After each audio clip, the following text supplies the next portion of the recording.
What is up, everyone? Justin Parnell back with my good buddy David McDarby here at CubeCon 2023, and we are covering the very last round of day 2 of CubeCon. A lot of people here. A lot of people here. We're in round 3 of day 2, so there's been so many cubes already played. Is it day 2?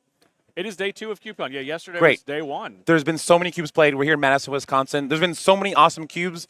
I just got done playing a cube. Have you cubed today? I did get to cube today. I got to cube early this morning, which is Wonderful. the first time at CubeCon, my first official playing cube experience at CubeCon. I was too busy. Well, I'm glad you got to. Everyone out there, next year, hope to see you here because it's been an amazing time, and I love being here. And I don't really want to leave, but for now, we got more delicious, hot cube action coming at you. We do. And honestly, so we're getting ready to start the next round. We have 400 people, and David and I can see the 400 people. And this is, I don't think it's an exaggeration to say, this is the most patient 400 Magic players have ever been in history. I would agree. There's 400 Magic players. There's also 30-some judges or something like that. Right. They actually let the tournament let the event run. They've been awesome. There's event organizers. There's all kinds of people here, and we're getting this last round started, and I'm so excited to cover this cube with you. And the cube that we are covering is the Creative Cube. This is a cube designed and submitted by Mike Kirby, and it's one that is similar to some things that we've seen so far on coverage, and also a little bit different. It is probably potentially similar to the Live the Dream Cube, but maybe a little bit more aggressive than the Live the Dream Cube. Yeah, so a lot of times in the cube spectrum, you kind of have these two ends. You have a good stuff cube, and you have a synergy cube. So a good stuff cube, you play the good cards. They don't need a lot of help from other cards. Like the vintage cube is a good example of this. You play Moxen, you play Planeswalkers, you play Channel, and other really strong cards. Then the synergy-driven cube, you have all these little inner workings and these pieces, these puzzle pieces, A plus B equals C, D, E, F, G, and you make these awesome contraptions that make a holistic engine that's stronger than just its parts. The Creative Cube by Mike Kirby is solely on that synergy-driven side. So you're going to see a lot of cards that work together. They want other cards. So this cube, like the Live the Dream Cube, wants you to assemble cards together, but lower to the ground so that you still attack. This is a fairly aggressive cube, but maybe you're working some artifact synergies in there, or you're blinking some cards, or you're working with vehicles, or some graveyard, or sacrifice, or snow. There's all kinds of ways that you can build these cool engines in this cube, and I'm excited to cover it with you all. And that is something that's, one, I'm glad you said snow. So that's something that is unique to this cube is we're going to see some snow cards in the cube. Every basic land that our drafters are going to be able to add to their decks afterward will be a snow basic land. The other couple of interesting things about this cube, and this is becoming more common in the cube community, is there are duplicates of some cards in the cube. Lands. Lands, yes. So most cubes have shock lands and fetch lands, the match made in, wherever. This cube has 2 of each shock land and 2 of each fetch land. So you're really rewarded for working out like, oh, I have these 5 fetches, but only 3 shock lands. How many basics do I play? Right. And that's a cool little puzzle that helps you not only make an engine for the spells you cast, but also how to build your mana base. And that's a really cool puzzle for this cube. And that definitely contributes to the potential aggressiveness because, mana ain't free. You got to pay a little bit of life, especially with double shock land, double fetch land. So a lot of mana bases look like that, especially as you go into 3 and maybe even 4 colors into this cube. You are going to have to pay for it in some way to get access to all of that different type of magic that's going on. Exactly. And Mike Kirby has explicitly stated this cube really wants you to play 3 colors. A lot of these synergies are in 3 or even 4 colors. So Blink is kind of in blue-white, but with some green, so you have some Bant action. Artifacts are in red-white, but also all the colors can do some artifact things. So it really rewards you for taking the kind of the core colors of that synergy focus, but blending it with the other colors. Maybe you have some artifact and sacrifice actions, so like some Witch's Oven in action, and that lets you build this cool engine that's unique to your deck for your draft. And speaking of draft, we are going to see our featured drafter, Dom Harvey, who we saw yesterday. Dom Harvey. Lord of the Rings top 4 competitor Dom Harvey. That is right. Who has gone undefeated in this CubeCon. He is, not only is he 6-0 today, undefeated in matches on the day, 2 trophies. 2? He's got 2 little trophy pins. He was undefeated yesterday, went 3-0 in the Wisconsin versus England draft, trying to carry his team to a win. Coming up a little bit short, but he's not come up short today at all. Not at all. He also is the creator of the Companion Cube. He's brought that here as well. Yeah, Dom is a competitive player, just top 8 of the Pro Tour, as we noted, but he loves top cube. 4. Top four. four. Excuse me. I apologize. Don't Dom. apologize to me. Apologize to him. I apologize to Dom. Okay. So Dom loves Cube, and was honestly one of the first people, especially someone that is a very high echelon competitive person that wanted to be at CubeCon. So we're very excited to see him be able to draft this cube right now. Yep, and so we're straight right into the action. So Dom was pulling some white cards to the front. Maybe he did get the memo this is an aggressive cube, and white aggro, whether it be artifact-based or blink-based or even snow, maybe is exactly where he wants to be. So he's got some creatures up at the front and even eyeing some Temple Garden and some lands. Now, we do see a Rogran Triome. As we noted, 3 colors might be where you want to be, so Triomes are a really excellent way to start that. But, of course, the best way to get those Triomes is often with a fetch land. Correct. So Dom has taken the Rogran Triumph, so he's got Jeskai blue, white, and red mana available for him. So he's looking for fetch lands, look for those lands, and he can still go an aggressive deck, but he can also be controlling if that's the way he leans for this particular draft. And Dom has opened on 2 of my very favorite cards to cast off Rogran Triome, and that's Blade Splicer and Expressive Iteration. I'm a big Blade Splicer fan. He's looking at Deep Hermit Druid to go with his Jeskai land. Yep. Love to see that. Yep, so you can be a Blade Splicer fan. I'll be the Expressive Iteration fan. And Dom's probably going to be the Windswept Heath fan. That wouldn't surprise me. So it looks like Dom is pulling to the front a lot of cards you would see in the Vintage Cube, and he will take the Blade Splicer. So I'm fist bumping in the air. So with this Blade Splicer plus Splicer, it looks so innocuous. It's 4 power for 3 mana, but you can blink it. Maybe there's some artifact synergies. Maybe Revelark or Vesper Lark is in here, and you can bring it back. It does so much work with these Phyrexian Golem tokens. Or simply just attack your opponent until they're dead, which is, Sure. with a first striking 3/3 Golem, Yes. it becomes a lot easier than it looks. Yeah, I mean, these Golems didn't used to be Phyrexian. They used to just be true. Golems. And then, Elishnorn did her thing, and now everything's Phyrexian. Everything's Phyrexian. Yep. So there's the second Marsh Flats of the draft of the cube in the front. Dom's also pulled Whirler Rogue. So if he's taking these kind of cards, he's really looking to get into that blink strategy, which again is in blue-white, but can also branch out to blue and even some green. And Dom's going to take another excellent option, a creature removal spell as well as a great blink target. In Skyclave Apparition, one of the best Fiend Hunter type cards that has been printed into Magic in the last many years. Yeah, it hits basically anything in this cube. I think there's probably 7 cards it doesn't hit. And the worst that happens is they kill your guy, but they don't get their thing back. So it's usually a win-win for you for only 3 mana. I would not be able to resist this Reflector Mage that Dom is looking at. And it looks like he's going to take this Polluted Delta. Reflector Mage is one of my absolute favorite blue-white cards, famously banned in Standard many years ago. True. But this Polluted Delta is going to let him get the Triumph. And, of course, looking at potentially 3 colors or even 2, fetch lands are always very critical to pick up. Sure thing. And this Delta not only can get that Triumph to get Jeskai, but also maybe he has a Black Splash and he can get a Swamp or another dual line with this Polluted Delta. So, Dom Harvey also great at Magic, a fan of vegetables. Yeah, and I can appreciate that. All right, so Dom is looking at Mirror Battle Sphere, a.k.a. the Battle Ball, but also taking a hard look at this Felidar Retreat, which, that's a card that if you're able to stave off aggression and get it going early, it can win the game all on its own as you continue to play Magic and just play lands for the turn. True. It also works really well with his previous pick in Polluted Delta. So not only does Delta fix him and get his Triumph or a Swamp if he if he chooses it so, it can also create creatures, make them larger, give them vigilance. You can get a little attack, a little defense, and kind of, have all parts of the buffalo. Yeah. So here Dom is pondering his orb, thinking about what do you think he would want to open? Well, I would imagine he's probably going to want another fetch land. Now that he already drafted one, but now he's very heavily incentivized to get a second one. Yep. And he's pulled another land to the front, but it's not a fetch land. It is not. It is Odawara, but he's also looking at a Nettle Cyst or some food, some tough cookies, but the Nettle Cyst wins out.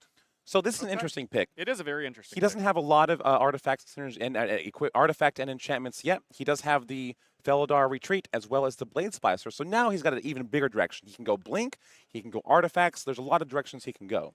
And Dom has pulled 2 cards to the front, 3 cards to the front that actually make or are artifacts, and Glass Casket, Haywire Might, and Briar Bridge Tracker, which investigates, aka making a clue upon entering the battlefield. Yep, so Glass Casket in this cube is way stronger than maybe it is in other cubes. Like, it depends on the environment how good a removal spell that is. Saying perhaps the Live the Dream cube, that would not be a great removal spell. Right. But in the Creative cube, the cube we're watching right now, many of the cards have mana value 3 or less. So that's, pretty good removal spell, all things considered.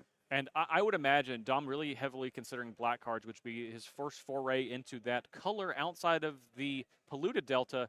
this to me says that Dom has done his homework and is identifying this as a premium strategy, a sacrifice strategy, which is honestly, I've drafted this cube many times, and it is one of my very favorite decks to draft in general, but especially in this cube. Yeah, well, you'd say I believe you're quite the Aristocrats fan. I am. That's like I think what that's you're safe known to say. for. That's safe to say. Yeah. So Dom, this pick is rather spicy. Doesn't quite go with artifacts. Doesn't quite go with blink. He doesn't actually have a lot of food for this carrion feeder to feed on, but it's just such a good engine for the paltry price of 1 mana that he's keeping his options open and now can make a machine of so many different parts, and that's exactly what the Creative Cube offers here at CubeCon. Right, and it's not difficult to pick up a little token cross synergy going into several different colors.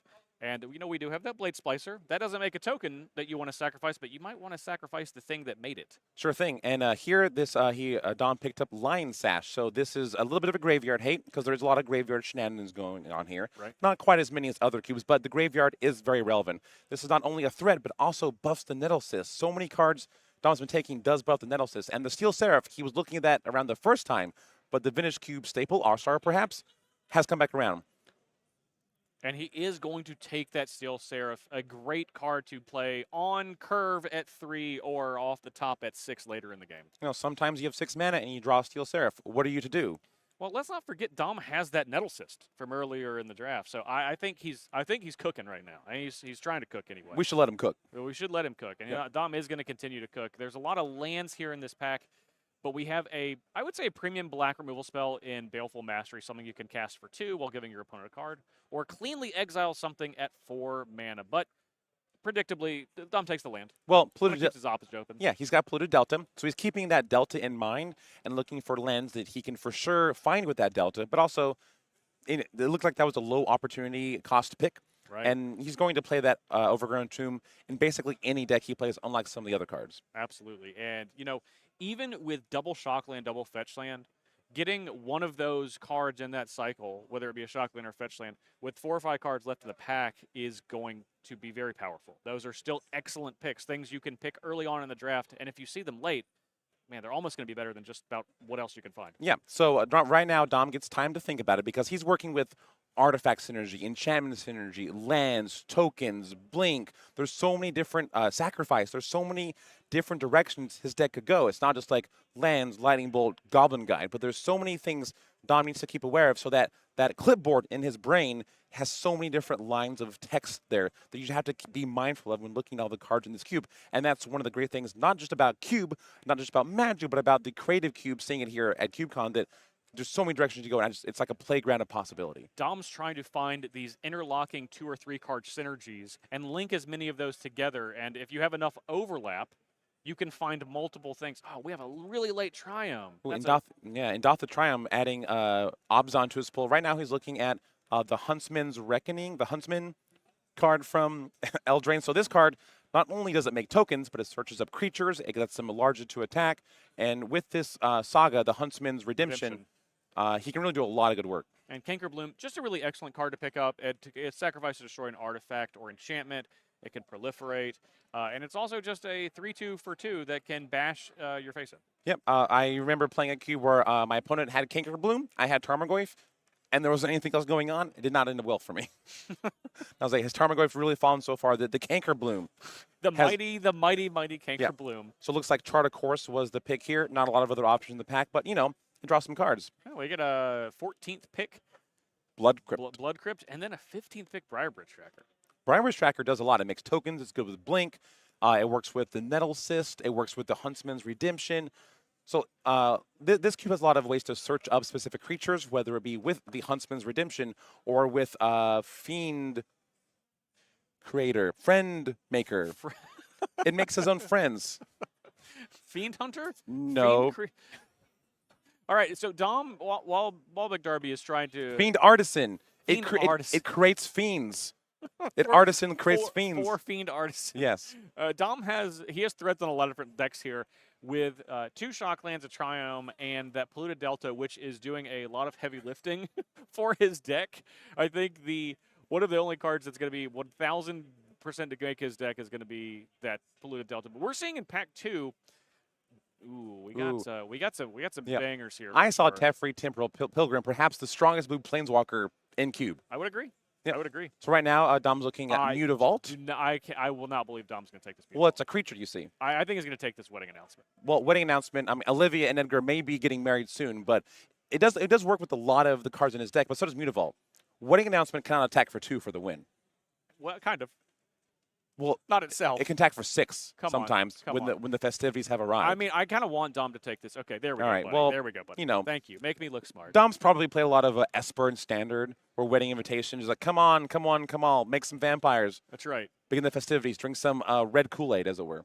It's a PG game, Justin. That's exactly what it is on the back. Yeah, sometimes it's apple juice, but just with some red number 5 in there. Are you hinting that we have a secret layered Kool-Aid coming soon? No hints. No hints. Okay. No truths, only facts. We're opening on a Sunfall, which is a rare sweeper in this cube that ends up with a creature afterwards. Yeah, well, most sweepers are rare, but instead Dom looks like he's going to pick the Flooded Strand because it finds the Triome, it finds other basic lands when he's already got the Triome in play. So, this Flooded Strand can really help his machine come together. Leave the pressure on that Polluted Delta for putting it on its back for the first part of this draft. Yeah, if there was one land that Polluted Delta is used to being next to, it's Flooded Strand. Yeah, they're good buddies. They go way back. They go way back. About 20 years.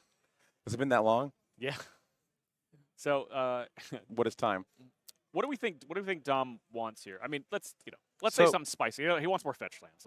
More fetch lands. Well, I wouldn't mind another Triome or 2. Because eventually you run out of targets for these fetch lands. So maybe Dom has 7 fetch lands because they are 20 in the cube, but he's running out of duels and Triomes to find. So maybe some fetch lands, maybe some threats. Maybe a Path to Exile. That's a premium removal spell. Ooh, and a Seekish Cherry. Premium removal spell and 2 premium threats in Angel of Invention and a Seekish Chariot versus Path to Exile. I would not. Yeah, so Tom's taking the pack like embarrassment of riches. I wish this pack was spread up a little bit more is what he's thinking right now. Yeah, so Seeker's Chariot works well because it combos with his token makers and his artifact synergies. Also just attacks a lot and is a resilient threat. It also makes some beautiful cats like these tokens. I love the tokens the Seeker's Chariot makes. Some of the best art of all time. Honestly, better than the Seeker's Chariot itself. But it looks like Dom didn't go with the Seeker's Chariot. No, he didn't, nor Angel of Invention. Well, I believe it was a Path to Exile was the pick there. Path to Exile. Yeah, there it is. Classic, one of the greatest removal spells of all time. Maybe it works well with his Feldar Retreat. You can Path to Exile your own creature, make it 2/2. That's a bonus. I don't know if that's going to be his primary game plan. He's not looking at a Warhammer 40K card. Yep. Hello. That's Hormagaun's Horde. That is a threat that can come back when you play lands after it's dead. So the Horde just keeps on coming. The Tyrannus Swarm cannot be stopped. Man. That seems like a very difficult thing to defeat if you have that and or Feldar Retreat together. Now, we have a swift reconfiguration, which is like Path to Exile at home in some cases. It doesn't turn into a land, but it does vehicleify it. I mean, I prefer calling the Swords to Ride Shares because it turns into a vehicle, 1 mana, but you can call it whatever you'd like. And that's what he picked. So swift reconfiguration is the pick. This is, it looks deceiving. It doesn't look very strong, but it's basically Swords of Plowshares where they don't gain life. It's very strong, especially good if you have the Hermit in play, the 0/2. Dom, man after my own heart, immediately pulling Wasteland to the front. And, of course, we see and so Dom now has a Yoshimishu. Am I getting that right? Yoshimaru. I was close. Ever faithful. I'll take it. Yep. So that cares about legendary things to get counters on it. It's a 1/1 for 1, but gets bigger the more you play Legends. Yes, including legendary lands. So you play maybe an legendary Odawara permanents. or Takemura or all kinds of awesome Takenuma. So all kinds of cool things. But Dom's going basic. We need more fetch lands. Well, we need more resources here. I'd say he's going non-basic, but that's fine. And we have Wooded Foothills in the previous pack. And is Tom saying, maybe do I want it back to back? I don't know. Hero of Bladehold with that beautiful new art is definitely a consideration here. And I think Dom would love to find something that plays into a lot of his synergies, which Hero of Bladehold definitely does, as well as being a very difficult to deal with threat in the mid game. Yep. So not only did Dom go with Hero Bladehold, but it's the card that just kills your opponent on turn 5 if you untap with it, but also teaches you how to order your triggers really well. That sure does. Yeah. Which one of these? We want to put the battle cry on the stack first. We all learn sometime. We all got to learn sometime. That's what the hero does for us. So we've also got a couple other white cards. Dom is slowly kind of going down a lot of white aggressive creatures. We have Mikaeus the Lunarch before he became a zombie. We also have the woodland cantripper card. Woodland We're- Acolyte, and that's what he chooses. So this is a 2/2 for 3 that draws a card, but also the Adventure, Noxious Revivals, puts a permanent back on top. The wilds will be mended in the wilds. And they will. And Dom's going to make sure that that is the case. In all formats, and especially Cube, we have so many powerful adventure cards. And Wilds of Eldraine really provided a lot of those for Cube owners. I know I added several to my personal Cube. Yep, right. I did too here. So Woodland Acolyte for 4 mana is basically a regrowth creature. That's awesome. It does so many different things. And here, Dom has a Karuga looking in the front. Also, a Relentless Cottage. Not only is this a dual land, but it attacks your opponent. It makes an artifact. You gain life with it. It does so many things for the low price of a tapped green-black land. Right. So only 4 mana to activate that. Karuga, interesting. I think Dominant's heart wants Karuga, but maybe knows I think I've gone too far in the other direction to really make Karuga work as a companion. I would say, yeah, it's going to be Hallowed Fountain here, just to solidify that mana up. He's a little light on blue, but he's definitely going to be playing white, and that allows him to play some of the better blue cards. As we see Tristani Discordant, my personal favorite green-white card in many cubes that it's in. Yeah, especially if you are up against blue-black players. Tristani Discordant says, no, thanks, I'll have my stuff back. Dom, however, loves attacking for 2 with Reflections. He did. He wielded that Mutavault. Yes. He debated taking it last time. He did, but He took the wedding announcement. maybe he had the soul read on the 7 other players in the draft and was like, you know what? This Mutavault will come back to me. So will this Sunfall, this rare sweeper. Yeah, Dom eating good. All of the things that he was considering with previous picks are now wheeling, which is the exact spot you want to be in. And, of course, we see 2. Man, gosh, Dom is great options here. Angel of Invention versus Temple Garden. Dom probably trying to take mental inventory of how many lands he has because Angel of Invention is definitely a premier threat here, but he is going to suit up his lands a little bit more with the Temple Garden. Yep, so if you have the land count of lands Dom is taking right now, it is 37. So maybe, he might not even play any basics in this draft. Like, that's a thing. That means you've won the game. He's working on it. Not going to be helpful if a Yorion shows up, though. Yep. Dom's So going to continue the land train. with a breeding pool. So Dom can basically at this point play any card he wants in pack 3. So he set himself open, the Khonsa Tarkir method of drafting that Ari Lax was a fan of, and that you take all the lands pack 1 and pack 2, then pack 3 you just take all the rares and uncommons. Now, did we see a Field of the Dead early in pack 1? We did. That's a shame. We are not seeing it ever again in this draft. We might, but not in the draft. Not in the draft. We might see it across the table. Yeah. Dom will not have it, which is a shame because Dom's going to end up with double-digit number of non-basic lands in his deck. Yep, so you cannot keep a good boy down, and Yoshimaru, ever faithful, has returned to Dom in the draft, and now he's picked that up. So now, in addition to his multiple myriad of archetypes, he's looking for legendary permanents.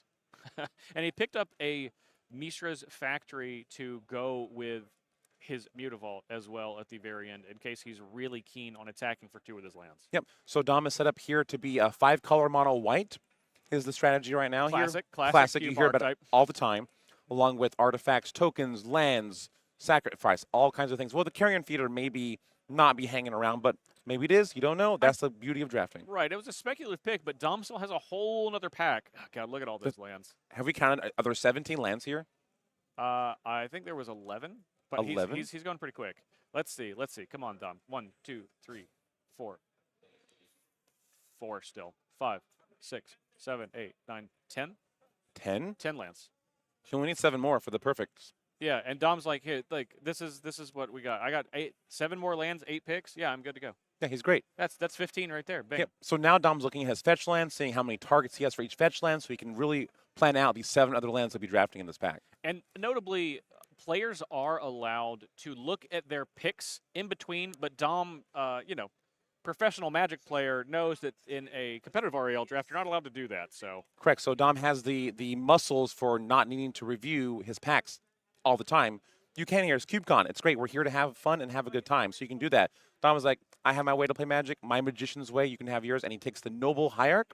So not only is this a threat, but it also helps him get to those the Feldar retreats and those other cards ahead of schedule. Right. Always great to play a Feldar retreat on turn 4 with a mana creature and then play a land to follow up that immediately. Speaking of lands, Dom's going to take another good look. Oh, we have the Noble Hierarch into perhaps the Ignoble Hierarch. Right. Yeah, you have best friends. Wow, they're friends. They probably don't defend the same thing, but it just would make sense. If you want one, you probably want the other one. Like, they protect different things. Ignoble Hierarch, not a fan of laughter. Look at that guy. Unfortunately, that Walking Ballista is not going to get back to Dom, and ironic that it's in the pack as soon as you see 2 mana creatures with 1 toughness, because Target acquired. So here he's looking at Boromir, Gondor's Hope. It looks for humans or artifacts. I think he might be just legitimately looking at it to read it for the first time. Perhaps. He's also got Luminous Aspirant in the front. Big friend with Wedding Announcement. They kind of go hand in hand. Also pulling to the front, Sky Sovereign, the big boat. And Hangerback Walker. That's kind of like Walking Ballista. It is kind of like it. You know, both of those great with Luminarch Aspirant, but I would say might not get all of them back, but Dom has been a wheel in full, and he's going to try to take this Hangerback Walker and try to wheel the Luminarch Aspirant. That's going to be his snap pick if it comes back around in the rest of this pack. Yeah, I would say Dom has a pretty good grasp on what is a higher priority than others.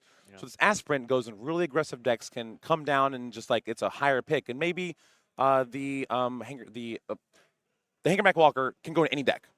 The Luminous Aspirant can only go in one kind of deck, decks that play white cards. And Dom has been cutting white pretty heavily. I would imagine he is one of the drafters that likely has the most white cards. It is definitely his primary color. So we are really looking at trying to lower the curve, as Dom is going to be spending a lot of his early turns setting his mana base up. Right. So here we have a Treasure Cruise, which works great with all these fetch lands he's been taking. He's now eyeing Minas Tirith, which is a card that lets you draw more cards if you're attacking, which Dom certainly will be doing. So this is maybe a land that also draws cards. That's great. But instead, Dom will take the land that looks for other lands in form of Verdant Catacombs. Yeah, no surprise. Classically known for going alongside all these mono white creatures Dom will be playing. Classic. And yeah, man, we know the deal with Dom. Dom's. Dom is 5 levels ahead of us. Hey, right. Like, there's a reason why he's in the approach and we're not. He can see these synergies that I would just be taking, like blue and red cards, because why not? That Spectre of Mortality got me for a second. I thought it was a Bitter Blossom. Wow. So Dom here he sees Stoneforge Mystic, Prismatic Ending, and the Wandering Emperor. These are 3 amazing white cards that any person would love to even first pick in a vintage cube. I can't believe, and he even has that Nettle Cyst to go with the Stoneforge Mystic. And Dom this is the most he has thought about something. Yeah, the entire draft. These cards, he really wishes he saw this pack earlier so he could get 2 of the cards out of it. But here right now, like the Wandering Emperor is traditionally the more powerful card within a vacuum. But Stoneforge Mystic can get that Nettle Cyst, Prismatic Ending is a removal spell that no holds but no hards barred about it. But he will take the Wandering Emperor. It's removal. It's a threat. It's just really strong overall in the power level. Yeah, and this is not a surprise to me, as turn 4 is a very critical turn. And Wandering Emperor is one of the most powerful on-rate cards in this entire cube. Yeah, traditionally in Magic the Gathering, when somebody has 4 mana up, one of them being white, you're on Restoration Angel alert. But now, when there's 2 mana white up, you're on the Wandering Emperor alert. And that's what's going to be... In the year of our Lord, 2023, yeah, that's what you got to watch out for. That's what's going to be Magic the Gathering for quite some time, I imagine.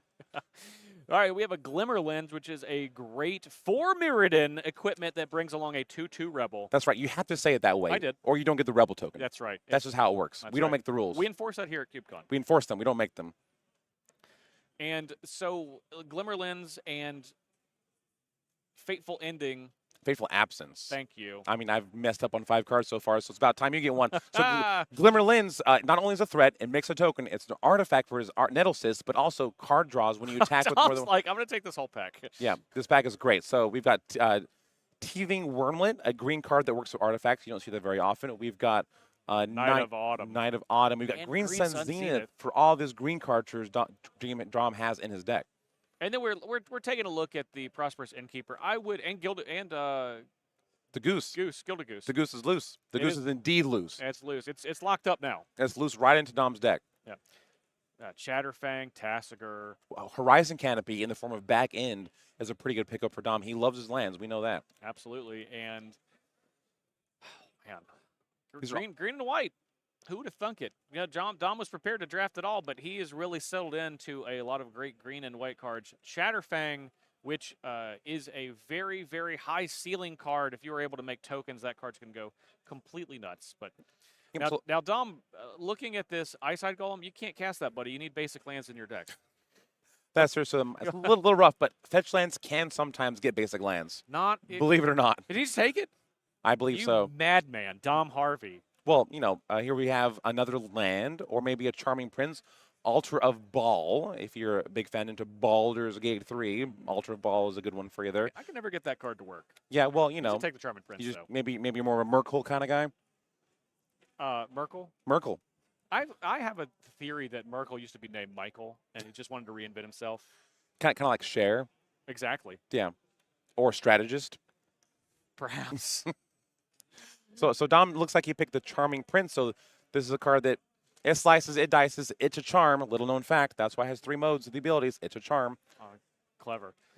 You know what we're not going to see come back? Oh, we see Golos Golos. here late. Dom is just like, yeah, wish I had the Field of Death. Would be It'd nice. be great. So I mean, he could still activate Golos. Right now, he's eyeing Boromir Gondor's Hope.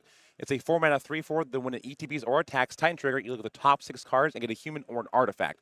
So we know Dom has a lot of artifacts in his deck. He probably also has some humans just by nature of Magic the Gathering cards. I would say that's likely. But Dom is probably going to have one more artifact in Golos here, but I'm wrong, and he takes Boromir Gondor's Hope. Yeah, Boromir, Boromir was my favorite member of the Fellowship. We have 2 Triumphs here with 4 cards left in pack. 2 Triumphs. How could Dom not take a Triumph? He's looking at Minas Tirith to go with that Boromir. Because the Triumphs can only draw 1 card, but Minas Tirith can draw multiple. Well, he just took Boromir, who hails from Minas Tirith, from that area of Gondor. Okay, so legally he's required. Flavor-wise, Yeah. I'm not a flavor judge, but he should be taking the Minas Tirith right here. Okay, I think he's going to take this Savai Triumph. Well, Minas Tirith will remain undefended. That's what you get Boromir for dying. And Spoiler I alert, by the way. think that was a Maul of the Skyclaves into a devoted druid, if I got my eyes about me, and that looks like a teething wormlet. So that is going to be the end of the draft for Dom. Heavy into white.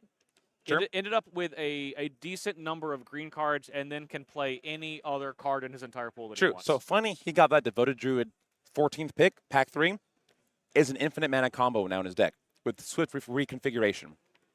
It's infinite mana. You reconfigure your devoted druid. It's no longer a creature. -1/-1 counters don't do anything. 100 -1/-1 counters would not be enough. 100? You got to dream a little bigger. 1,000. 1 Google counters. And the Dom has infinite mana, so he can cast his Boromir on turn 3. And both of those cards are good on their own. Yeah. Devoted Druid, no slouch, even if you can't add counters to it. But Dom obviously has a lot more going on. I want to see 5 billion mana and then a Hangerback Walker for 5 billion and just like add all those dice on there, pile them up. So if you were looking for other Cube content, yes, where would you think you would want to go? Well, I have a really good direction of Cube content that you should go. Okay. Yep. And that's Cube Heads. Okay, great. Cube Heads, not only do they do interviews with your favorite Cube drafting personalities, but they also are a drafting channel that's focused on bringing you the personalities and experiences in the Cube scene. So it's not just, here's a cube, we're done, but we talk about the people who make the cubes, who draft the cubes. They tell stories with the people that bring the cube action to you. So Cube Heads is not only great at that, but you want to visit them at youtube.com/CubeHeads. You can see them right there with the cute little logo. They make some really sweet gear. Steve, the main Cube Head, Mr. Cube Head himself. Primary Cube Head. Primary Cube Head. He's a great guy. He's really fun to cube with. I haven't cubed with him yet this weekend, but I will try my best. So you should definitely check out Cube Heads because they make some really awesome cube content. Great. And I will check that out, and especially after this event, because if you're not able to be here this weekend, you can check out youtube.com/@CubeHeads to find out a lot of things that are going on right now at CubeCon. Right. They're here. They're covering it.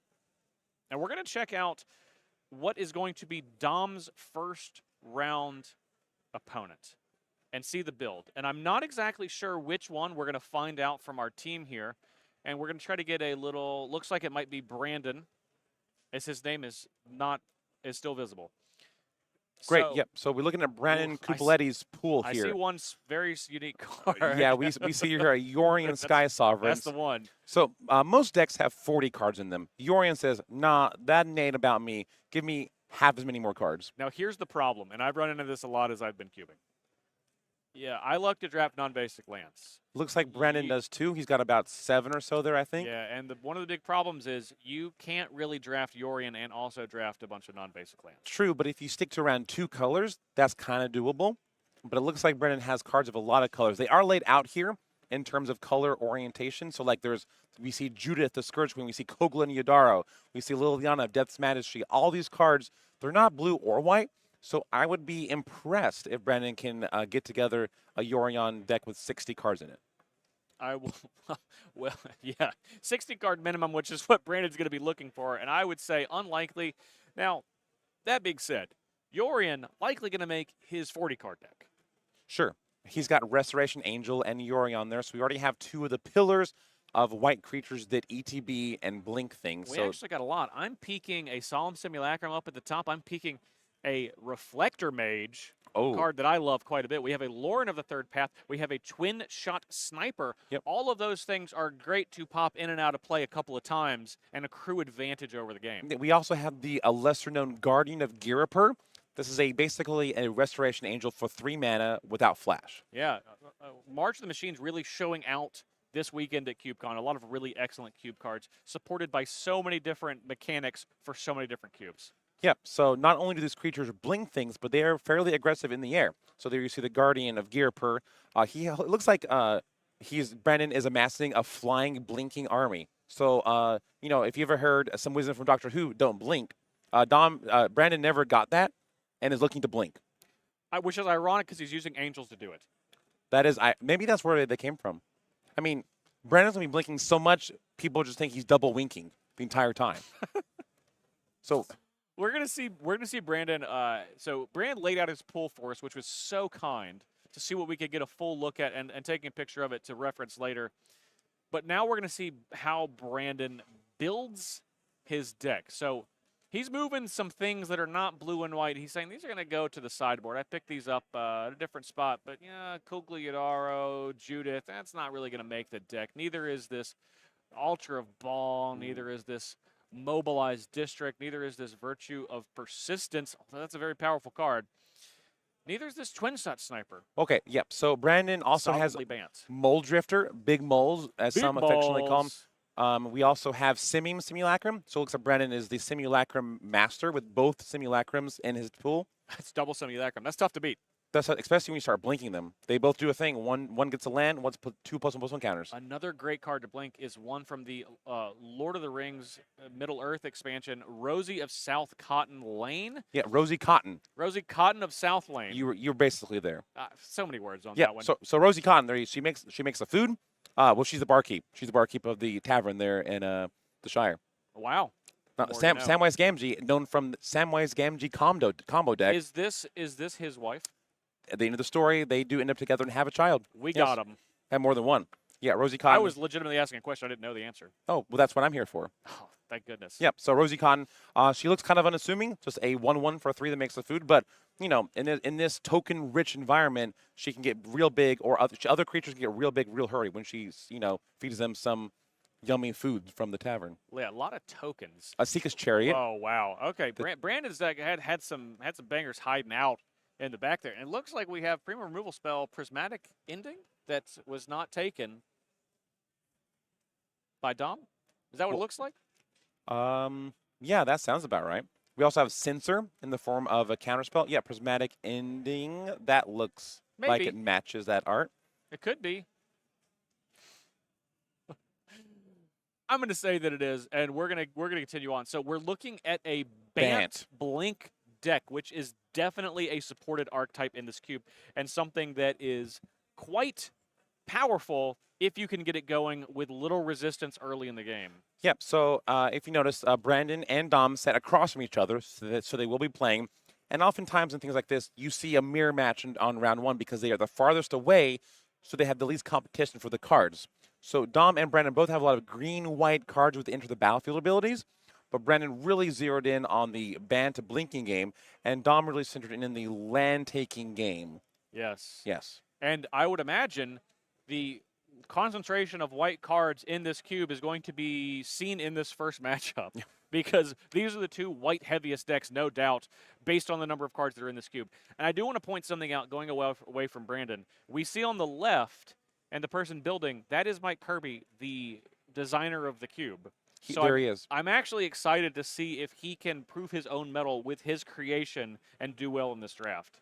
Yeah, Tough competition to do it. It's really tough. And, a lot of times when you're drafting your own cube, you often don't draft to win. You draft to explore maybe an underappreciated or utilized archetype. And so that's oftentimes cube design, at least what I do all the time. I never draft to win in my cube. But here at CubeCon, there's a lot of stake. There's a pin that says you trophied. And there's perhaps do you make it into day 3 with the top 64 draft to qualify for a top 8 draft and try to take down Caleb Durward, the defending champion of CubeCon. Yeah, and Caleb is fighting hard. We know that Dom's undefeated on the day.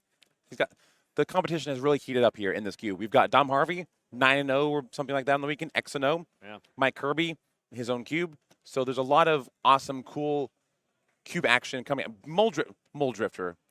Should I say any more? No, you don't need to. We can end the broadcast. If you've ever had 7 mana, But we won't.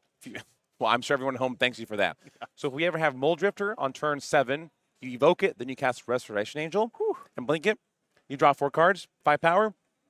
Yeah. Pass the turn. You're living good. What are they going to do? Nothing. You've drawn 4 cards. Yeah.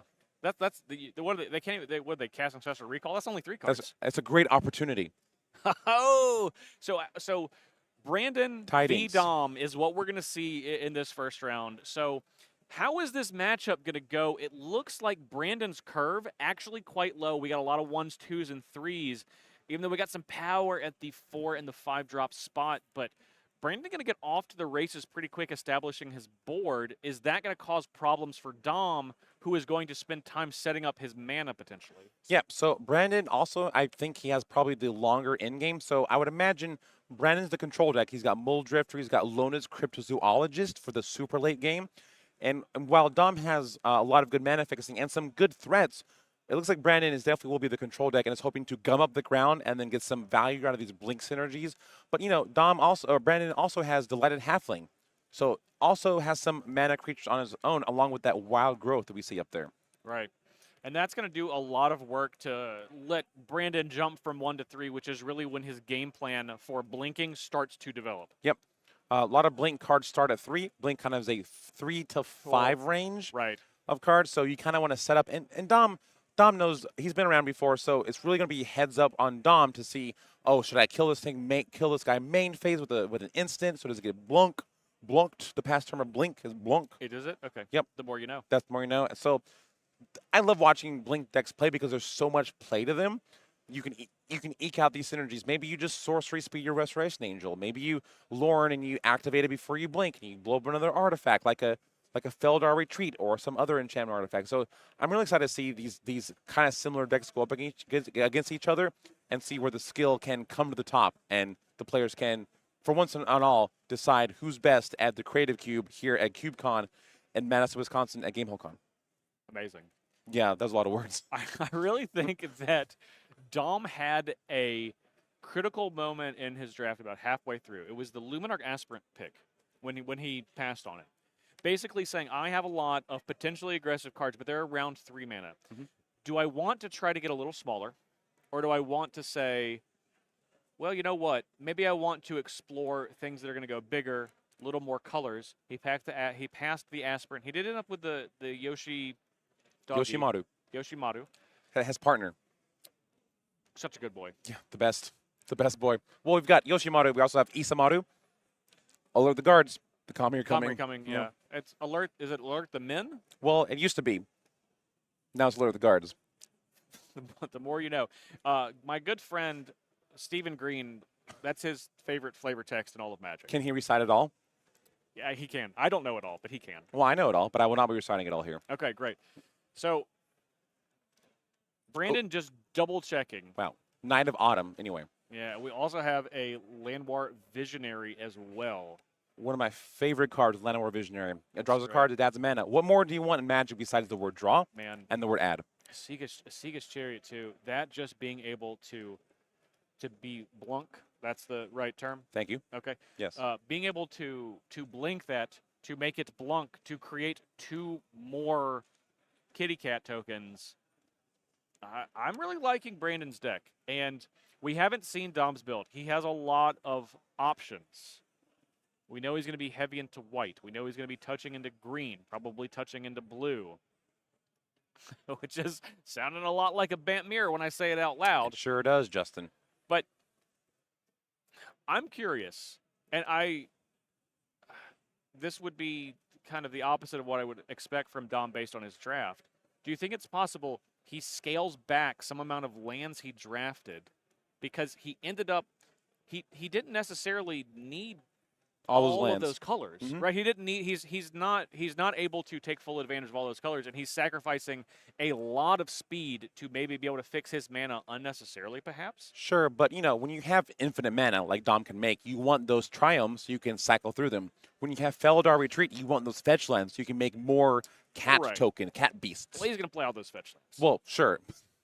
But there is that world. It also depends how aggressive his opponent is. Dom doesn't know Brandon is kind of a more mid-range blinky thing. So I think I would start all the lands if I were Dom, which I'm not. I'm here, he's there. That'd be Right. crazy if the same person. He's 9-0. You're 0 something. Excuse me. So here we go. I drafted this cube before coming here with you, Justin. Can you guess my record? Can I guess your record? Yes. 4-0. Well, it was only 3 rounds. Well, that was my So guess. that's really hard. So I went 0, 2, and 1. Okay. Well, the 1 was because I wanted to watch the other decks being played. Right. And so my opponent Doing your agreed to draw. homework. Well, I also got 1 point, which puts me above Jonathan Brostoff, the CubeCon organizer. He's got 0 points. 0 points. Yeah. So, scoreboard, 1 point. Anyway, I drafted this cube, and it actually turned out to be a lot more aggressive than I realized. I was playing Alondra, the merfolk that makes drakes. She costs 4 mana. And I was playing kind of a Grixis dirtily spells, as I want to do, as many people are want to do. It's not just me. I'm not crazy. There's dozens of us. There's dozens of us. Here at CubeCon, there are probably 5 dozens of us, I'd say, maybe more. Yes, Alondra Skydreamer, that card, the art is awesome. And trying to make these cool, fun synergies. And my opponent was like Yoshimaru, ever faithful, bringing these fast, hard-hitting creatures, white and black and red, and coming at me before I could even stabilize and do my cool stuff. Because I plan a little bigger. When you play the Live the Dream Cube all the time, you tend to think your opponent won't play anything before turn 4. Right. You're like, I got time. I have time. Turns got out time. that was not the case. And I don't think Brandon or Dom will let their opponents, which is each other, have that time to set up these crazy synergies. Well, we are getting ready. It looks like our drafters are finishing their builds. So we're going to are we ready to are they ready to play, or are we going to be taking a break? We'll let production let us know.